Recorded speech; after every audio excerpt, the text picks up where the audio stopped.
Behind the cold steel and unforgiving concrete of America's penitentiaries lies a world rarely seen, a society within a society. These are places built to punish, to isolate, to exact a price for crimes committed.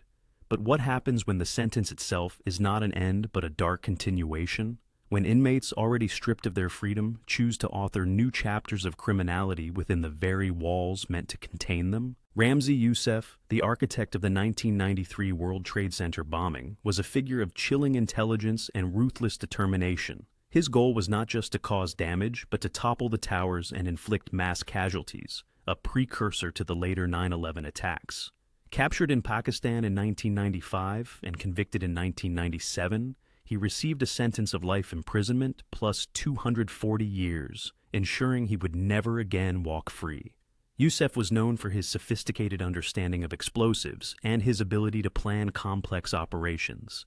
This dangerous intellect and capacity for covert action were not neutralized by imprisonment. While incarcerated in the high-security federal system, even before his final sentencing for the Trade Center plot, he was implicated in further nefarious activities. As the New York Times reported during his trial period, and in the years immediately following, Youssef was involved in coordinating forbidden actions from within prison, including masterminding a plot to bomb a U.S. airliner and attempting to pass messages to his co-conspirators on the outside. In 1997, the year of his WTC sentencing, these ongoing efforts to direct and influence events beyond his cell highlighted his unyielding commitment to his cause and his refusal to accept defeat. His psychological profile was that of a strategic thinker, a leader who saw himself as engaged in a global conflict, with prison being merely a temporary operational constraint. The motive behind these in-prison crimes was not personal comfort or power within the prison hierarchy in the usual sense. It was a direct continuation of his terrorist agenda. He was attempting to leverage any available means to communicate, to plan, to keep his network active. The consequences were a heightened security alert around him, and a stark illustration of the challenge of managing highly intelligent and ideologically driven inmates who view their incarceration as a pause, not an end. When a mind remains so committed to terror, how do you imprison the ideology itself? David Pissarro, a former CIA contractor, was a man who operated in the shadows of the War on Terror, a realm where lines often blurred. His initial crime, the brutal beating of an Afghan detainee, Abdul Wali, in 2003, for which he was convicted in 2007 and sentenced to 8 years and 4 months, revealed a capacity for extreme violence under the guise of interrogation. Pissarro's reputation became that of a man who took matters into his own hands, someone who saw rules as malleable in the pursuit of his objectives. This violent propensity, this chilling assertion of dominance, was not shed at the prison gates. In 2008, while incarcerated in a U.S. federal prison, Pissarro's aggression resurfaced with terrifying clarity. As reported by CNN, he launched a vicious attack on a fellow inmate, wielding a makeshift weapon, a stark illustration of the fact that his capacity for violence was not situational but deeply ingrained. This wasn't a crime of opportunity. It was a premeditated act, requiring the fashioning of a weapon, the selection of a victim, the choice to escalate a presumably tense prison environment into raw, physical brutality. The psychological portrait that emerges is one of an individual who responds to perceived threats or challenges with overwhelming force, someone for whom violence is a primary tool of interaction and control. The prison, a microcosm of society with its own power structures and hierarchies, became another arena for Pissarro to assert his dominance.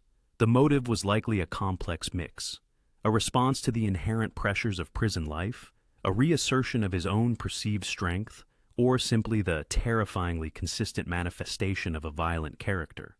The judicial process for this in-prison assault would have added another layer to his already grim record, further diminishing any prospect of early release and underscoring the danger he posed, even in a controlled environment. The attack sent ripples through the prison population and among staff, a brutal reminder of the volatility simmering just beneath the surface. When a man already imprisoned for violence perpetrates more violence, does it signify a failed system, or an individual irretrievably lost to aggression, Jose Padilla, an American citizen, became a prominent and controversial figure in the post-9/11 era when he was arrested in 2002 on suspicion of plotting a dirty bomb attack. Held for years as an enemy combatant without charge, his case sparked intense legal and ethical debates.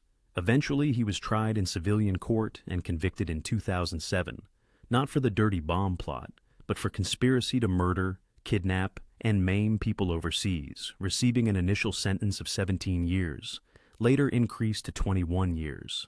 Padilla's journey from a Chicago street gang member to an alleged al-Qaeda operative was a complex narrative of conversion and radicalization. Once inside the federal prison system, already a symbol of the war on terror's complexities, Padilla's ideological commitments reportedly did not wane. In 2008, both CNN and the Christian Science Monitor reported on concerns and evidence that Padilla was involved in attempts to radicalize fellow inmates and was cited for various rule violations. This behavior suggests that his adherence to extremist ideology either persisted or perhaps even solidified during his incarceration. The psychological factors could include a doubling down on beliefs in the face of perceived persecution, a desire to find status or community within the prison subcultures, or a genuine ongoing commitment to the cause that led to his imprisonment. The motive wasn't simply about breaking rules for defiance's sake. It was about influence, about potentially recruiting others to his worldview, thereby perpetuating the very ideology society had sought to punish. For the prison system, Padilla represented the ongoing challenge of managing inmates who are not just criminals in the traditional sense, but are also driven by powerful, transgressive ideologies. His actions served as a reminder that prisons can become concentrated environments where such beliefs are not only maintained, but can also be spread.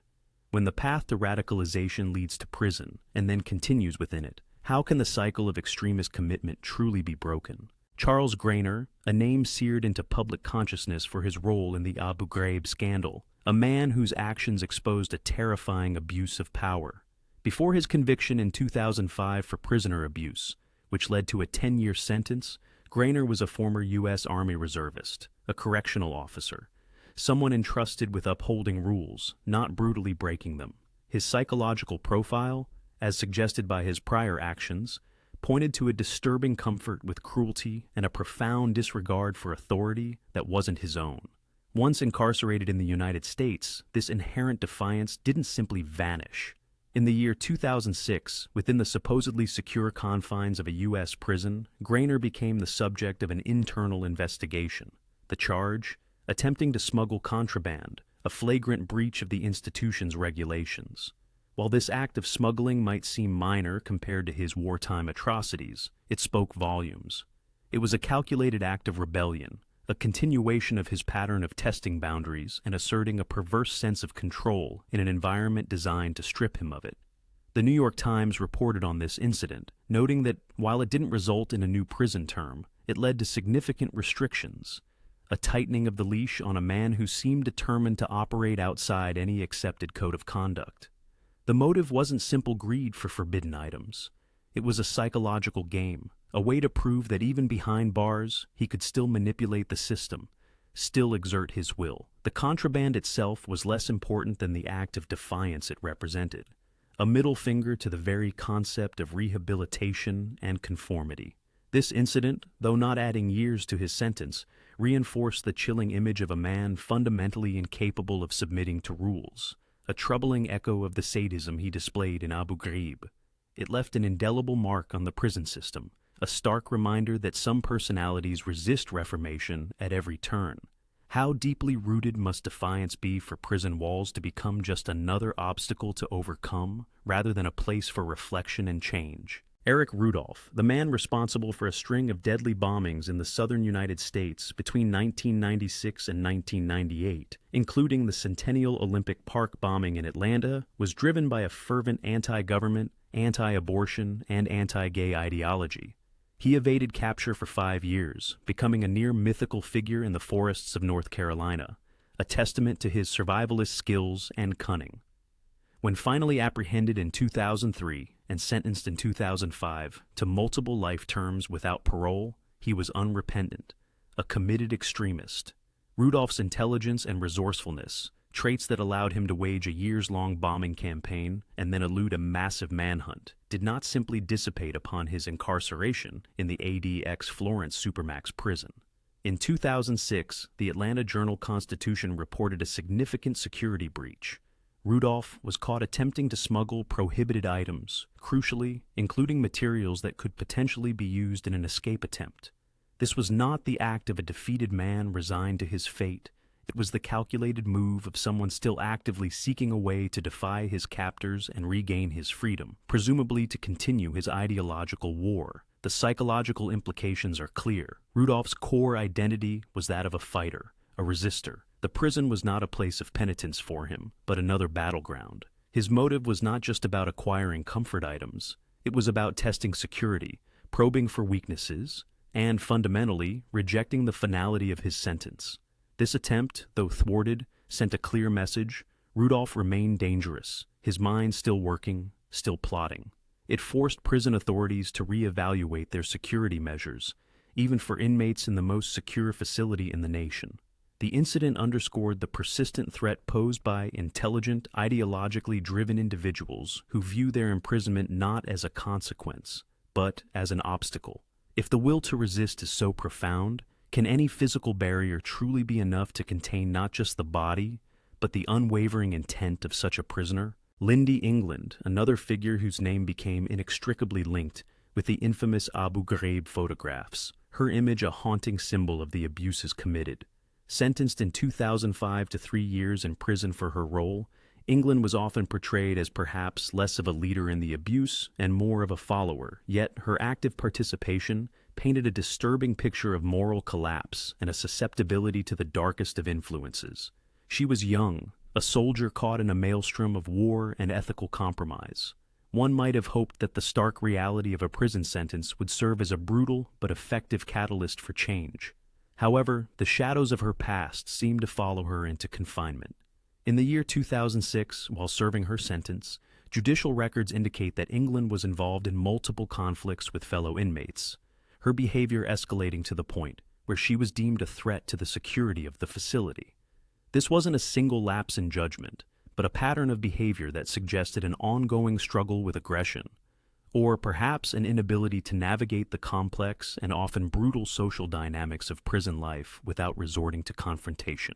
Was she a target due to her notoriety, forced into a defensive posture? Or did the same psychological traits that allowed her to participate in the Abu Ghraib abuses, perhaps a lack of empathy, poor impulse control, or a learned aggressiveness, continue to manifest within the prison walls? The impact of these actions was significant.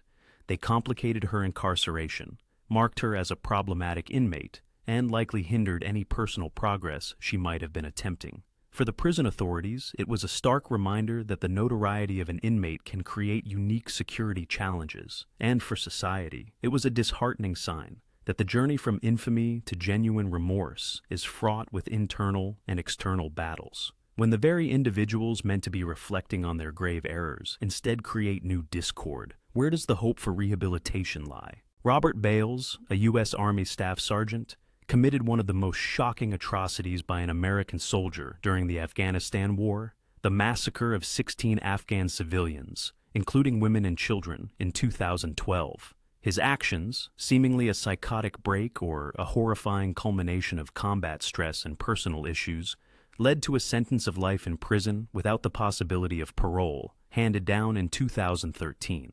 Bales, a man once decorated, became a symbol of a soldier's descent into unimaginable darkness. He was stripped of his honor, his freedom, his future. One might imagine that such a sentence, coupled with the global condemnation of his crimes, would lead to a subdued existence within the disciplinary confines of Fort Leavenworth. Yet, even in that high-security military prison, the propensity for conflict did not entirely desert him. In 2014, Reuters reported that Bales was involved in a physical altercation, a fight with other inmates, leading to disciplinary action. While a prison fight might seem a world away from a massacre, it nonetheless speaks to an ongoing struggle with aggression, an inability to remain non-confrontational even when facing the gravest of consequences. The psychological factors at play are complex. Was it the brutalizing effect of his past actions and the environment he came from? Was it the intense, often hostile nature of prison life itself, where dominance and survival can be intertwined? Or was it simply that the underlying issues that may have contributed to his horrific crimes, poor impulse control, difficulty managing anger, or a disregard for rules, continued to simmer beneath the surface? This incident, though minor in the grand scheme of his life sentence, demonstrated a continued breach of discipline, a failure to adapt to the stringent rules of confinement. It subtly chipped away at any narrative of quiet repentance, suggesting that the turmoil within him was far from settled.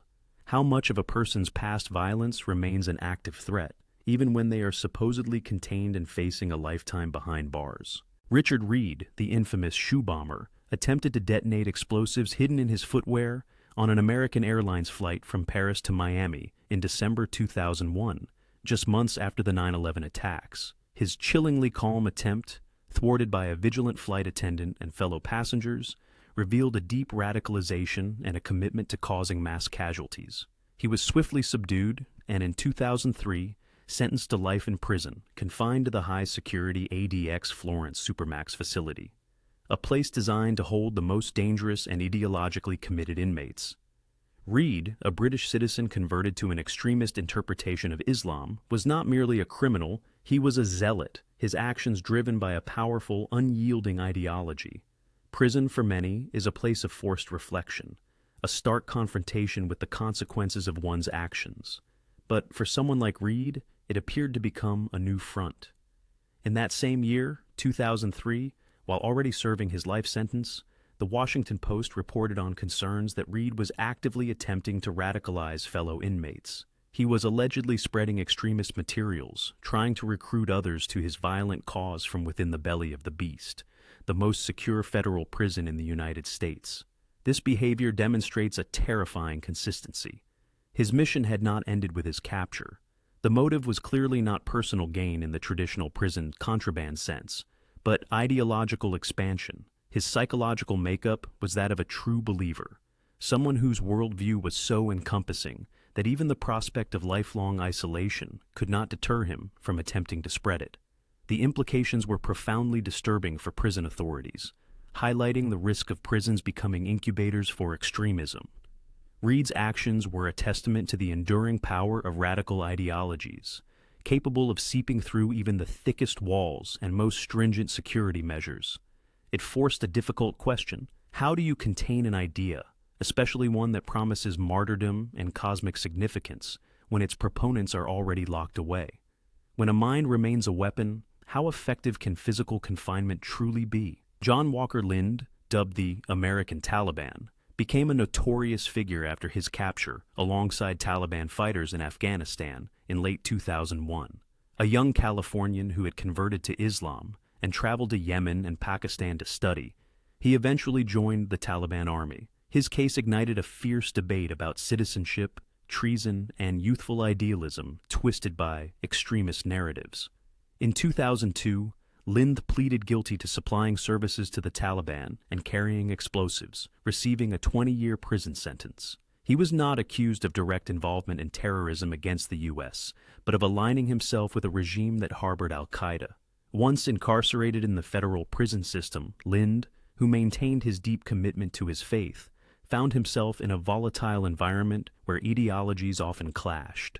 In 2003, the BBC reported on incidents involving Lindy engaging in conflicts with other inmates, conflicts that were reportedly linked to issues of radicalization. It's a complex scenario. Was Lind attempting to proselytize his specific and, at the time, highly controversial interpretation of Islam, leading to confrontations? Or was he, due to his high-profile case and perceived allegiances, a target for other inmates with opposing views or those seeking to establish dominance? His psychological state, likely a combination of youthful conviction, the trauma of war and capture, and the harsh realities of imprisonment, would have been under immense pressure. The prison environment, often a breeding ground for resentment and factionalism, could easily have exacerbated any existing ideological tensions. These conflicts highlighted the challenges correctional facilities face in managing inmates with strong and sometimes polarizing ideological beliefs. The motive behind these altercations wasn't simple prison yard brawling. It was tinged with the complexities of faith, identity, and the ongoing global struggle against extremism, now playing out in miniature within prison walls. When deeply held beliefs, already deemed dangerous by society, continue to fuel conflict even in confinement, what does it reveal about the possibility of de-radicalization behind bars? Omar Abdel Rahman, known as the Blind Sheikh, was a charismatic and influential Egyptian cleric who became a spiritual leader for a generation of Islamic extremists. His fiery sermons and religious edicts were implicated in inspiring numerous terrorist plots, including the 1993 World Trade Center bombing. Convicted in 1995 for seditious conspiracy, a plot to wage a war of urban terrorism against the United States, including plans to bomb New York City landmarks, he was sentenced to life in prison. Despite his blindness and physical ailments, Abdel Rahman's influence was potent, his words carrying immense weight among his followers. Prison walls and a life sentence did little to silence him or diminish his perceived authority within extremist circles. In the year 2000, Reuters reported that, even from the confines of a federal medical prison facility, Abdel Rahman was suspected of, and measures were taken to prevent him from, passing messages to terrorist groups on the outside. He was, in essence, attempting to continue his role as an ideological guide and instigator from behind bars. His psychological profile was that of a deeply committed ideologue, a leader who believed he had a religious duty to oppose his enemies, regardless of his personal circumstances. The motive was not self-preservation or prison politics. It was the unwavering continuation of his life's work, to guide and inspire jihad. The prison authorities faced the unique challenge of containing not just a man, but a powerful symbol and a source of ongoing radical inspiration. His attempts to communicate illicitly underscored the difficulty in severing the ties between incarcerated leaders and their external networks, especially when the leader's influence is based on charisma and ideology rather than physical power. When an individual's very words are considered weapons, and they continue to find ways to wield them from the deepest isolation, what does it say about the limits of physical confinement in an ideological war? Terry Nichols, forever linked to the 1995 Oklahoma City bombing, one of the deadliest acts of domestic terrorism in U.S. history, stands as a chilling example of anti-government extremism turned murderous. While Timothy McVeigh was the primary executor, Nichols played a crucial role in the preparation and conspiracy, driven by a deep-seated anger towards the federal government and a warped ideology. He was convicted in 1997 and ultimately received multiple life sentences, without the possibility of parole, destined to spend his remaining days behind bars. Nichols, known for his meticulous nature and conspiratorial mindset, didn't simply become a passive inmate. The same characteristics that drew him into a plot to kill hundreds seemingly persisted. In the year 2000, judicial records and media reports surfaced indicating that Nichols, from within the confines of a maximum security prison, was involved in attempts to organize or engage in further conspiracies with fellow inmates. These weren't necessarily plots for escape or violence on the same scale as his original crime, but rather activities that violated prison rules and indicated an ongoing refusal to abandon his anti-authoritarian stance and his tendency towards clandestine organization. His psychological profile suggests a man deeply entrenched in a paranoid worldview, someone who sees hidden enemies and believes in the necessity of secret plots. Prison, for Nichols, may have become just another system to undermine, another authority to defy. The motive behind these in-prison activities likely stemmed from this ingrained conspiratorial thinking, a desire to exert some form of control or influence, and an inability to accept the legitimacy of the system that incarcerated him. These actions, occurring years after his initial conviction, demonstrated a chilling continuity of his dangerous mindset.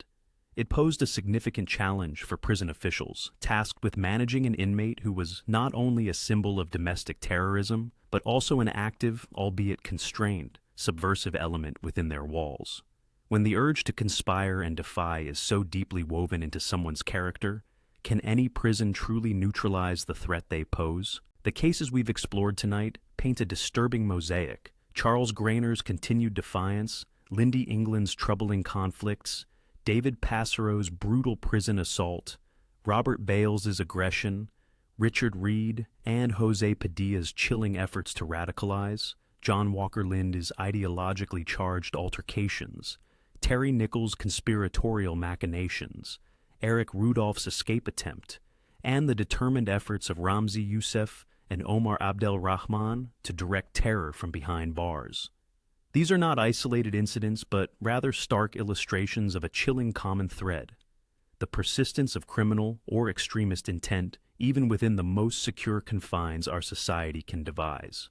The very concept of prison as a place of final consequence, of rehabilitation, or at the very least of containment, is profoundly challenged by these narratives. Trust, already fractured by their original crimes, is shattered anew when the prison itself becomes a stage for further offenses. It's a betrayal not just of rules, but of the fragile hope that incarceration might lead to some form of positive change, or at least an end to harmful actions. Thank you for joining us for this unsettling journey into the shadows of the prison system. If you found this exploration compelling, please like this video, subscribe to our channel for more true crime stories that delve beyond the headlines, and share your perspectives. Until next time, stay vigilant and question everything.